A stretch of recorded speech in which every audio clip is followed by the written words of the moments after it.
बृजमोहन श्रीवास्तव, ये मुद्दा नहीं है देश में कि भाई हम 81 करोड़ लोगों को 5 किलो अनाज देने को मजबूर हैं क्या? बेरोजगारी मुद्दा नहीं देश में, महंगाई मुद्दा नहीं है, पेट्रोल डीजल के प्राइस मुद्दा नहीं है, महिला सुरक्षा मुद्दा नहीं है इस देश में, किसानों की आत्महत्याएं मुद्दा नहीं है इस देश में, ये सारे मुद्दे नहीं है, सब चकाचक है, बल्ले बल्ले, उस पर चुनाव लड़ा जाएगा 2024 में।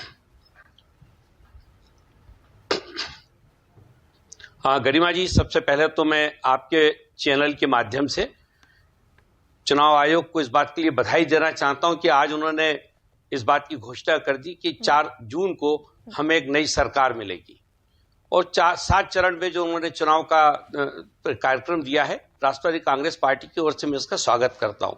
ये जितने मुद्दों पे भी बात हो रही है, ये सारे मुद्दे लगातार पिछले कई चुनावों में हमारे जो विपक्ष के साथी है वो उठा चुके हैं, लेकिन इसका जवाब उनको जनता ने ही दिया है और हर बार इसीलिए उनकी पराजय भी हुई है। ये बात सच है कि इसमें से कुछ मुद्दे ऐसे हैं जो हैं, लेकिन मुद्दों के साथ एक विश्वास भी जुड़ा हुआ है मतदाता का। महाराष्ट्र का, विदर्भ इलाका, इस पूरे देश में सबसे ज्यादा किसान वहां आत्महत्याएं करते हैं।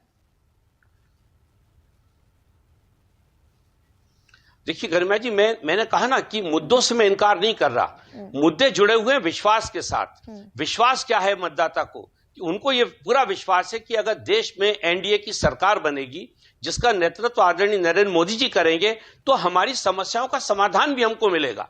ये विश्वास है जो जिसने प्रेरित किया है आदरणीय नरेंद्र मोदी जी को ये कहने के लिए कि इस बार 400 पार। और यही कारण है कि इन सारे मुद्दों पर विपक्ष को लगातार असफलता हासिल हुई है, क्योंकि लोग जो वोटर है उसका विश्वास नहीं है। जैसे आज मैं आपसे कहता हूं कि आज भी आईएनडीआईए के सामने मुद्दा क्या है, किन मुद्दों पे वो लोग चुनाव लड़ेंगे? क्या इस मुद्दे पे चुनाव लड़ेंगे कि आदरणीय मोदी जी को हराना है? ये मुद्दा तो हो ही नहीं सकता। मुद्दा ये होना चाहिए कि आप अगर सरकार में आना चाहते हैं तो इस देश के लिए मुद्दे गिनवाए, विपक्ष वही सारे मुद्दे गिनवाता है।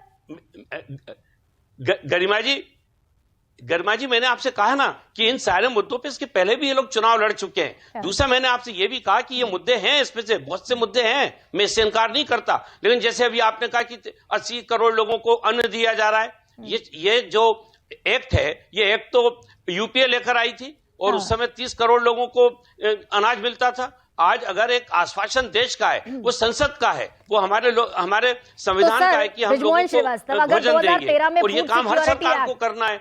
2013 में अगर फूड सिक्योरिटी एक्ट आया और कांग्रेस लेकर आई और उसके लिए कांग्रेस को बड़ा स्लैम भी किया गया कि इतने बरसों बाद फूड सिक्योरिटी एक्ट आया, खाद्य सुरक्षा कानून आया, तो आज इस बात पर भी सवाल उठेगा ना भाई कि हम 75 साल बाद भी 81 करोड़ लोगों को 5 किलो अनाज दे रहे हैं।